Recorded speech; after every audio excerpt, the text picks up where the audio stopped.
Alright guys, welcome back, and in this video I want to talk to you guys about not only one of the most important but also one of the most powerful tools that we have in the C programming language, and this is called a loop. Now it's actually incredibly important because what this does is it allows you to run a certain piece of code over and over and over again as many times as you want. So I'll show you guys the structure for it right now. It's going to look kind of familiar to an if statement, and it actually is really familiar to it. The keyword is while. Now inside the parentheses right after it, you write some test, and the test is pretty much the same ones that you could use for if statement. And then after it, you have the code that you want to execute. So let me show you guys a really simple example of a statement right now. So say that we have, I don't know, just get any variable to test. I'm going to name mine tuna, and I'm going to set it equal to 1. Now for the test, we'll just say, I don't know, is tuna less than 5? If so, print out something on screen. So printf, and we can just write, we'll just write tuna is now %d, which would give us the value of tuna. So pretty much what this is going to do is it's a program that's going to first set this variable of tuna equal to 1, and then it's going to test, okay, is 1 less than 5? As long as it is, run this bit of code. So if you run it right now, it just says tuna is now 1 forever and ever, and you guys see how this is blinking? It's like printing it out a million times a second, or however fast my computer is. So now you're saying, okay, well, that's kind of a stupid test because tuna is always going to be less than 5 unless, you know, the universe or math changes, and that's probably not going to happen anytime soon. So we need a way, in order to end this loop, we need a way to increment tuna. If there is only like something called an increment operator or something. Oh, that's why we learned the increment operator in the last tutorial. So if you guys thought it was useless and you're never going to use it again, whenever you're using loops, you use it all the freaking time. So check this out. What we can do is change up our loop to say something like this. So what this is going to do is every time this loop occurs, it's going to add 1 to tuna each time. So if you run this, check it out. So the first time tuna was equal to 1, it tested if it was less than 5, printed out tuna, 1. Did the same thing for 2, added 1, did the same thing until it got to 4, and then once it got to 4, check it out. Once the value of tuna was equal to 4, it said, I'm going to test this again. Or excuse me, once it got to 5, it tested it one more time, and it said, okay, is 5 less than 5? Well, that's when this test was false, so that's why it didn't print out tuna is now 5. So again, what a loop does is it basically loops something over and over and over again until the test becomes false.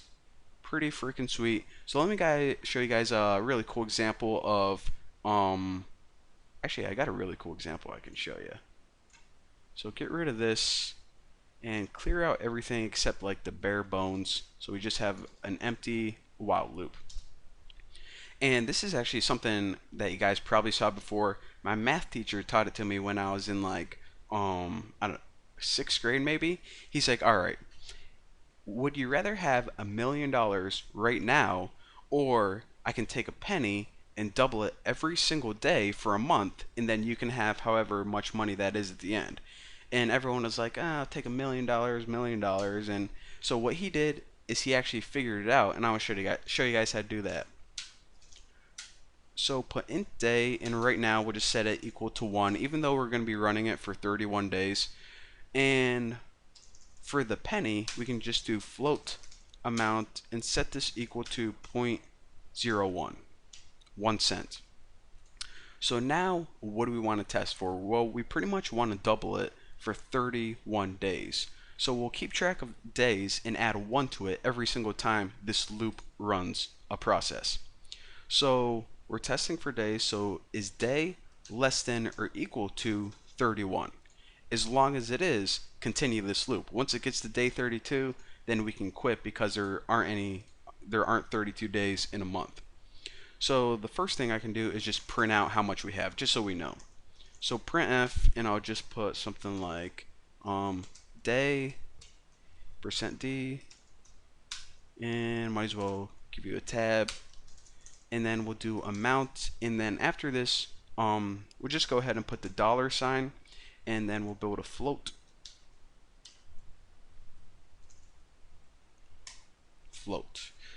And new line, actually you want to do 0.2 new line, and of course the two pieces of info we need for this are day and amount. So this is pretty much going to tell you on your first day you had 1 penny, tomato, keep track of all of that for us. So after this, what do we want to occur? What do we actually need to program? Well, the only things we're going to be doing is taking our amount and we're going to be multiplying it by 2. So remember that little shorthand I told you guys earlier, multiplied equals 2? It pretty much multiplies this by 2 and sets it as the new value for amount. So it's pretty much equals amount times 2. That's all. Now after this, we need to add 1 today, because remember, if we don't, then this program is just going to keep running forever, which isn't that bad because we keep making money, but you know, it needs to stop eventually. So I think we are good to go. Let's run it and see what happens. And I gotta close out this. Alright, check it out. So on day 1, move this over so you guys can see the code. So on day 1, you had 1 penny. It pretty much said, okay, of course the day's 1 right now, which is less than or equal to 31. That is why I print that out. And then it goes ahead and it times your penny by 2 and also adds adds a value of 1 to day, so day is now equal to 2. So then it tests the day. Is it less than or equal to 31? Yes, it is. Print that stuff out. And it did it all the way, and your penny kept doubling. 1, 2, 4, 8, 16, all the way until you got to day 31. And check this out. Holy crap. Okay, I can't even read this. Okay, so we have $10,737,418. So whoever decided to double the penny was a lot smarter than whoever just took the $1 million on day 1. Even though, you know what, I'd probably be happy with both. So that is what we did, and that is an example of an awesome way to use a loop. So if we didn't know how to use loops, then we would have to type this code pretty much 31 times, and it would be a pain. Our program would be like, I don't know, like 900 lines long. So now we could just do it in, what is this, 5 lines of code. Pretty freaking awesome. So again, that is what a loop is, and that's why, one of the reasons why computers are incredibly powerful. So anyways, for now, hopefully you guys understood the concept. In the next tutorial, I want to talk to you guys about another kind of loop, which is pretty stinking awesome too. So thank you guys for watching. Don't forget to subscribe, and I'll see you next time.